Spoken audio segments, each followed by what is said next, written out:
너무 힘드실 건 알겠는데 진짜 제가 그냥 사이코패스처럼 말씀드리면은 솔직히 네. 이거 이혼하시는 거 잘하는 것 같아요.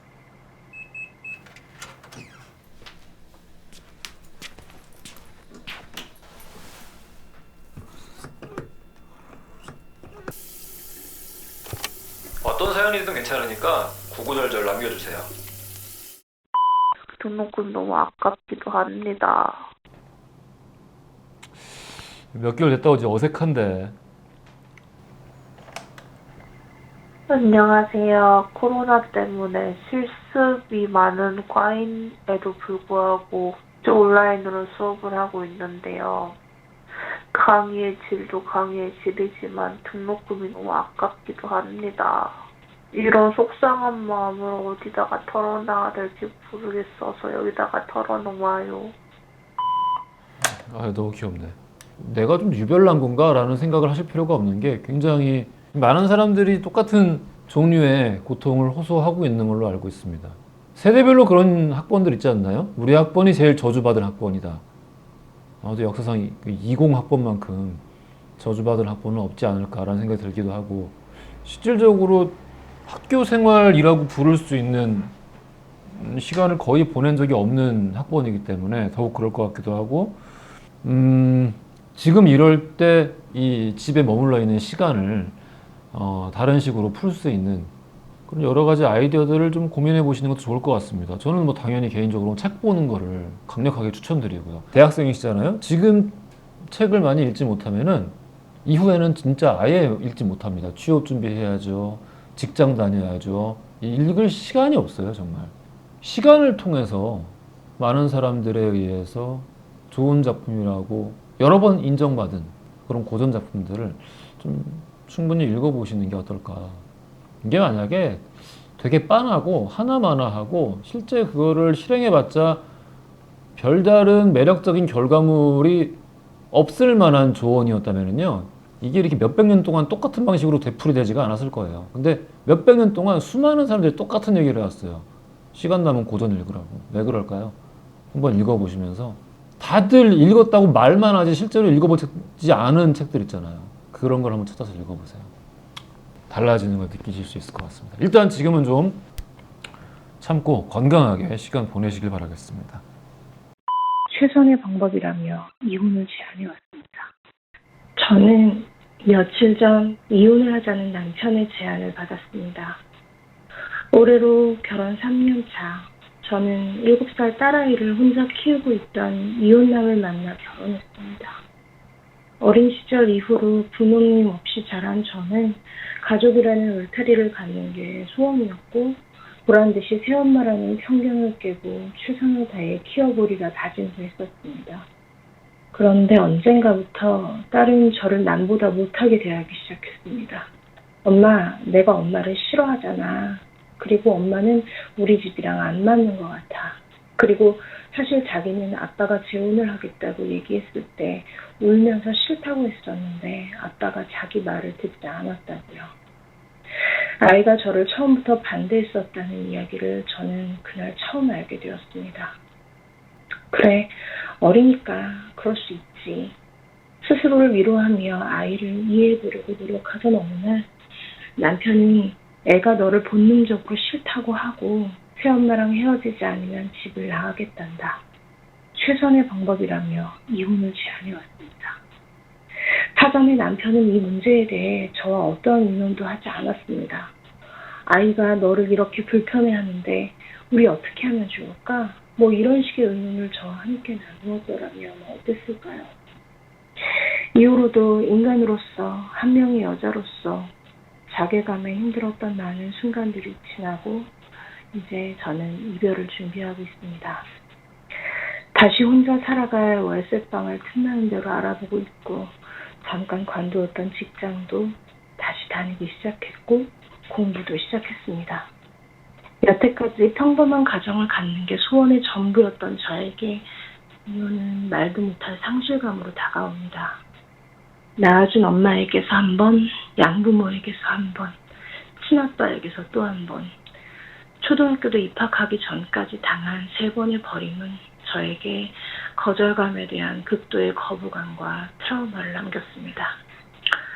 저는 이제 이혼이라는 현실과 거절감이라는 트라우마를 어떻게 대하고 헤쳐나가야 할까요?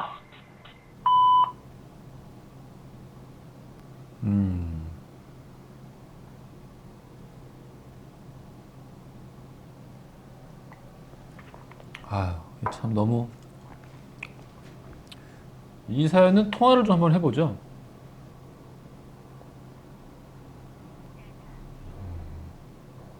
연결이 안 되는데?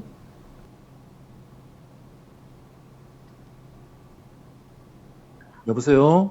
네? 예, 안녕하세요. 저 허지웅이라고 하는데요. 아, 네, 안녕하세요. 예, 안녕하세요. 어머, 죄송해요. 제가 일하는 중이어가지고 첫 번째 전화 그러면 오신 걸 막 끊었네요. 아니요, 괜찮습니다. 네, 그러면 아니, 일하시는 중이면 어떻게 통화가 좀 힘드신가요? 아, 마침 휴식 시간이에요. 그래요. 네. 그 사서함에 녹음 남겨주신 거를 방금 들었어요. 아, 네, 그러세요. 예, 그래서 몇 가지 좀 여쭤보고 네. 드릴 수 있는 얘기가 있나. 네네. 그때 딸이 몇 살이에요? 지금 이제 10살 됐어요.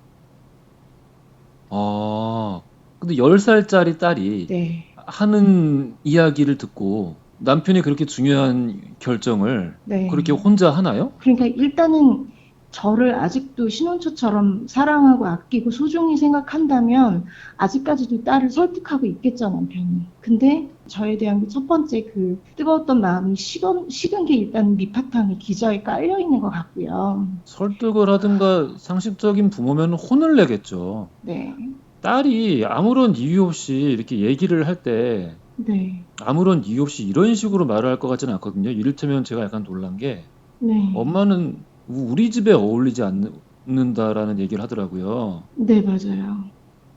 그럼 엄마는 우리 집 사람이 아니란 얘기잖아요. 아이가 그렇게 느꼈다는 거죠. 그러니까. 알게 모르게. 예, 근데 그거를 아이가 혼자 그렇게 느꼈을 거라고 생각하지 않거든요. 그 네. 남편 자체가 이미 그 딸과 같이 있을 때 어머니에 대한 취급을 그런 식으로 한 게 아닌가라는 생각도 들기도 하고요. 그런 얘기들은 했어요. 자기는 대구 사람인데 서울 사람 만났는데, 서울 사람하고 안 맞아. 말도 안 자기는 돼. 대구 사람인데 서울 사람을 만나서 지금 안 맞는다고요? 정서가 안 통한다는 거죠. 선생님 죄송한데 그러면, 네. 남편분이 나이가 몇인가요? 저보다 한 살 많은데요. 43. 43인데 그렇게 얘기를 해요? 네. 7, 8년생이? 그래서 제가 사실 그 말에도 되게 참으면서, 그런 네. 말에도 참으면서 지금 이렇게 온 건데, 결국 이게 계속 눈덩이처럼 커지다 보니까 여기까지 온 것 같아요. 그래서, 근데 왜 사람 인생에 이런 일이 자꾸 연달아 생길까요? 참. 글쎄, 저는 솔직히, 제가 부모님 없이 자랐기 때문에, 예. 그 딸이 선물 같았거든요. 예. 그래서 내가 못 받은 사랑을 딸한테 쏟아야지라는 마음을 먹고 시집온 사람인데, 죄송합니다. 아닙니다. 예. 괜찮아요. 예. 괜찮습니다, 선생님. 예. 그걸 모르지 않는 사람이 그러게. 그런 얘기를 했다는 게 사실 너무 전 당황스럽고, 사실 그 마음이 되게 크거든요. 너무 힘드실 건 알겠는데, 진짜 제가 그냥 사이코패스처럼 말씀드리면은, 솔직히 네. 이거 이혼하시는 거 잘하는 것 같아요. 네. 예.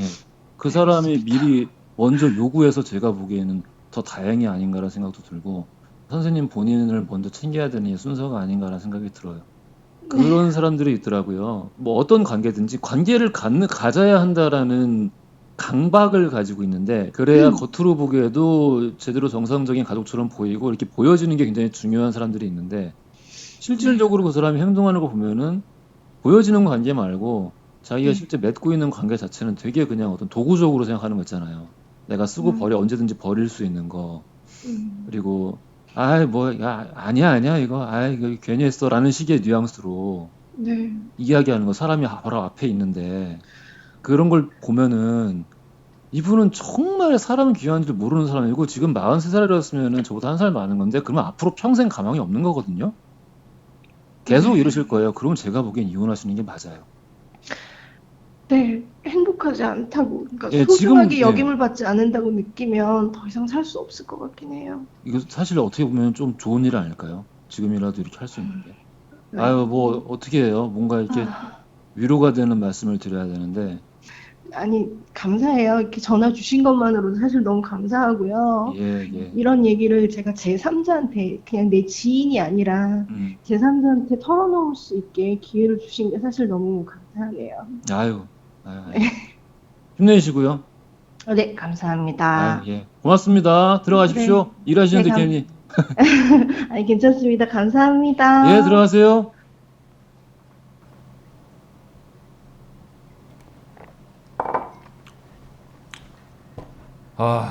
잠깐 쉬었다 합시다.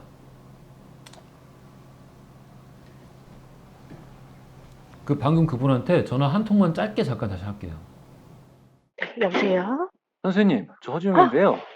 잠깐 저도 이제 감정이 격해져가지고 생각을 해보니까 정작 드려야 될 제일 중요한 말씀을 안 드린 것 같아가지고 제가 보니까 이제 처음에 사연 남기셨을 때도 그렇고 이게 본인한테 벌어진 굉장히 비극적인 일을 그 감정에 파묻혀 있을 수도 있는 건데 굉장히 객관화 시켜가지고 말씀을 하시더라고요. 근데 저는 그렇게 자기 상황을 객관화를 잘 시키는 사람의 미래가 불행할 수가 없다고 생각하거든요. 아마 이렇게 감사합니다. 사시면서 만들어 온 능력 같은데 이게 뭐 제가 덕담이 아니라 논리적으로 불가능해요. 불행하실 수가 없으니까 앞으로는 정말 좋은 일 있을 겁니다. 그러니까 그거 걱정하지 마시고 일단 지금 일만 잘 수습하고 다음 일 생각하시면 될 것 같아요. 네, 요즘 일기 쓰고 있거든요. 예. 객관화가 잘 되더라고요. 아유, 너무 잘하시네요. 너무 잘하시네요. 예. 진짜 이건 당연히 좋은 일밖에 없으실 겁니다. 감사합니다. 복 받으세요. 선배들을 보며 나는 저렇게 되지 말아야지. 안녕하세요. 3년차 직장인입니다. 직장 생활을 하면서 3년 동안 많은 일들이 있었어요. 제가 그동안 순탄한 삶을 살아왔기 때문에 조직의 실체가 저에게 더 크게 다가온 것도 있겠다고 생각하고 있습니다. 그동안은 불합리, 부조리에 열을 올리며 화를 내고 선배들을 보며 나는 저렇게 되지 말아야지라고 생각했었는데 3년이 지난 지금 저를 보니 이전에는 그렇게도 화를 냈던 불합리, 부조리함들을 조직의 섭리라고 제가 그냥 받아들이고 있더라고요. 그렇게도 되기 싫었던 선배들의 모습이 지금의 저에게서 보여요. 저렇게 될까봐 무서워서 발버둥 쳤던 그 모습이 지금의 제 모습이네요. 어떻게 살아야 할지 모르겠어요. 너무 절망에 빠진 목소리라 마음이 참 흔들리는데, 저도 이제 직장 생활을 10년 넘게 했었는데, 저도 참 느낀 바가 많았거든요. 처음에 들어가면 모든 게 한심해 보여요. 이게 그렇게 어려워서 이렇게 많은 사람들이 매달려가지고 고작 이 정도의 성과를 낼 거면서 나한테 이렇게 후배라고 후배 취급을 한단 말이야. 내가 사장이 돼야겠구만 이런 생각이 들어요. 정말 난 거의 한 초반 3년 동안은 계속 그 생각을 했던 것 같아. 근데 그렇지가 않았거든요. 그거는 선배들이 무조건 잘나서가 아니라 시간이 증명해 준 거기 때문이에요. 시간이 증명해 준 거예요. 그런 것들이 있습니다.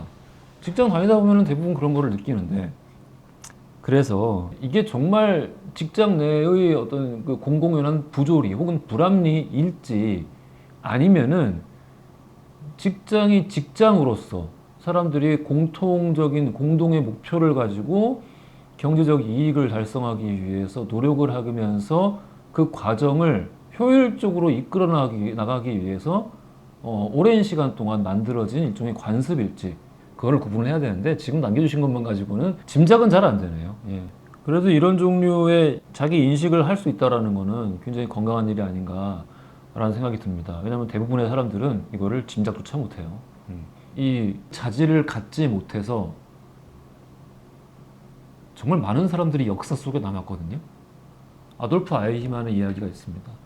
열차를 어떻게 이 배차를 하고 선로를 어떻게 바꾸고 이렇게 하면은 얼마나 효율적으로 짧은 시간 동안에 유대인을 많이 죽일 수 있는가를 연구해서 탁월하게 그걸 해낸 악마적인 인간이었어요. 근데 그 사람을 결국 잡아서 재판정에 앉혀서 진술을 들어봤죠. 하는 이야기를 들어보니 나는 나에게 주어진 일을 그저 열심히 했을 뿐이다 라고 이야기를 하는 거예요. 그러니까 보통 우리가 직업에 있어서 요구되는 조직 윤리, 그러니까 주어진 일을 열심히 하거나 초과 달성하면 그게 최고의 선인 거야. 직업 윤리. 이것과 도덕과는 달라요. 서로 상충되는 경우가 되게 많단 말이에요. 그럼 이게 서로 완벽하게 상충될 때 인간이 되려면은 내가 단지 조직윤리에 최선을 다하고 있다는데 그치지 않고 나와 내가 하고 있는 일을 구별해서 구분지어서 객관화시킬 수 있는 능력이 있어야 된다는 거예요. 그래서 내가 하고 있는 일이 혹시 부조리한 일이 아닌가? 혹시 불합리한 일이 아닌가? 라는 의문을 던져봐야 된다는 건데, 아돌프 아이히만은 너무나 탁월한 행정가였습니다만은 뭐예요? 이 당연한 질문을 할 수 있는 능력이 없는 사람인 거예요. 그냥 애초에.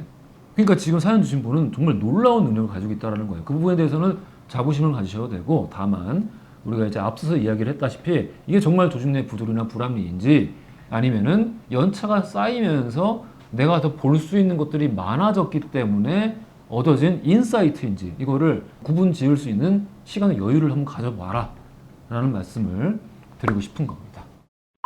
어떤 선택을 하는 게 맞을지 고민이네요. 안녕하세요. 4년 정도 스웨덴에서 나가 있었고 거기서 일을 하며 지냈었어요. 처음에 외국 가가지고 살면서 엄마가 제일 눈에 밟혔어요. 아빠가 암으로 돌아가시고 엄마 혼자 그리고 오빠랑 같이 지내고 있었거든요. 혹시라도 내가 한국에 가야 될 날이 올 때 갈 수 없을 거라든지 그런 것들이 제일 두려웠었는데, 예, 엄마가 아파서 한국에 오게 됐어요. 결론은 스웨덴 남편이 있었기 때문에 그 남편도 같이 데리고 왔어요, 한국으로. 그래서 사실상 제가 말하자면 남편과 제 사이에서 지금 현재 한국에서는 제가 가장인데, 7월달에 한국으로 들어와서 7월달부터 회사를 또 다니고 있는데, 회사를 계속 다니는 게 맞는지 아니면 엄마 곁에서 시간을 더 보내는 게 맞는지 결정을 못 하겠어요. 남편이랑 엄마랑 요양사님이랑 다 같이 있으면서 24시간을 엄마를 지켜보는 게 내가 정말 그렇게 지금 상상하는 것처럼 나이스하게 엄마를 볼 수 있을까 하는 두려움도 있고, 저희 엄마는 평생 돈 벌면서 열심히 사셨고 지금 70이 넘었는데도 아프기 직전까지 자식들한테 기대지 않겠다고 어떻게 해서든지 혼자 힘으로 살려고 했던 사람이기 때문에, 그랬던 엄마가 지금은 휠체어 없이는 나가기도 힘들고 사실은 집에 있는다고 해서 내가 뭔가를 추억을 쌓거나 해줄 수 있는 것도 없는데 그걸 바라보는 게 맞나. 저를 또 믿고 온 남편이 있는데 어떤 선택을 하는 게 맞을지 고민이네요.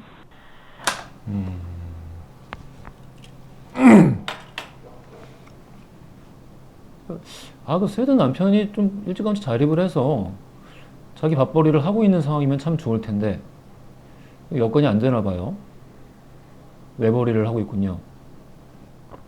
회사 생활을 해도 지금 어머니를 어느 정도 그래도 일주일에 한두 번 정도는 찾아갈 수 있는 상황인 건지 그런 것도 좀 궁금하긴 하고, 제 생각에는, 제 짧은 생각에는 자식이잖아요. 자식이니까 마지막으로 한 번 더 비겁하셔도 됩니다. 이 선택의 책임을 어머니에게 돌리세요. 불효죠. 불효인데 지금 24시간 어머니 옆에 있는다고 해서 어머니가 더 기뻐할 거라는 생각은 저는 하진 않습니다. 그러니까 이 부분에 대해서 여쭤보십시오. 네, 제가 지금 일을 그만두고 어머니 옆에 있을까요? 아니면은 일을 계속 할까요?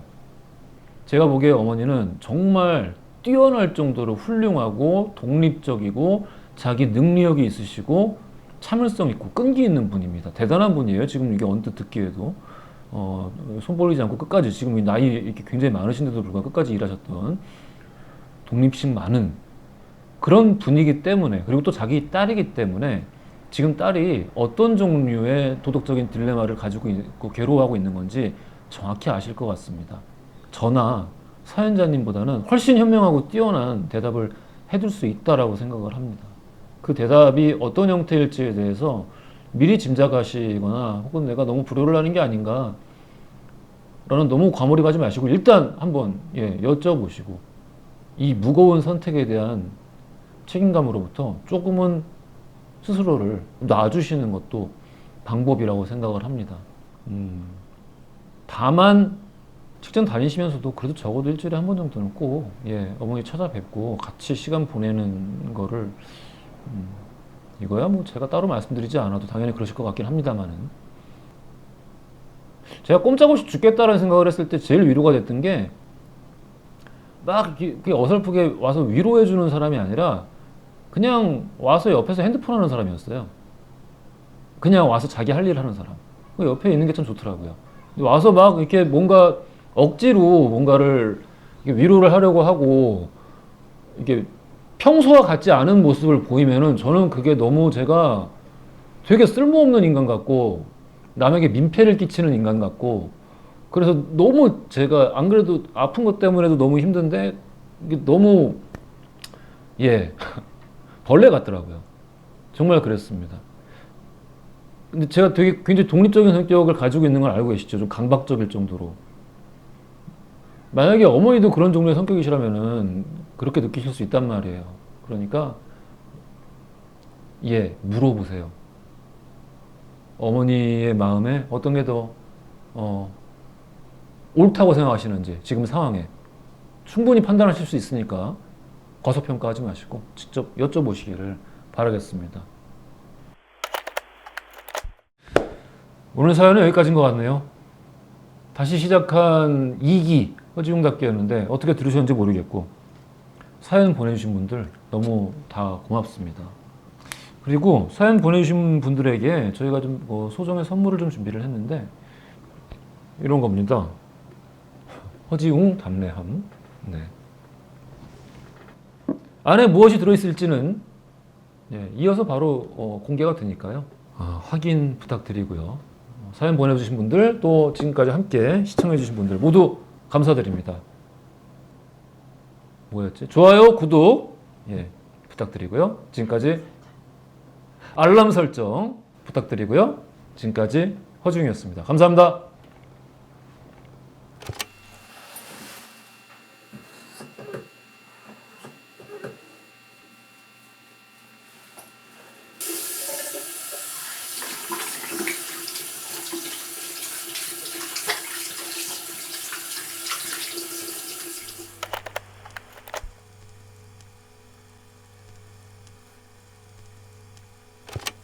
어떤 사연이든 괜찮으니까 구구절절 남겨주세요.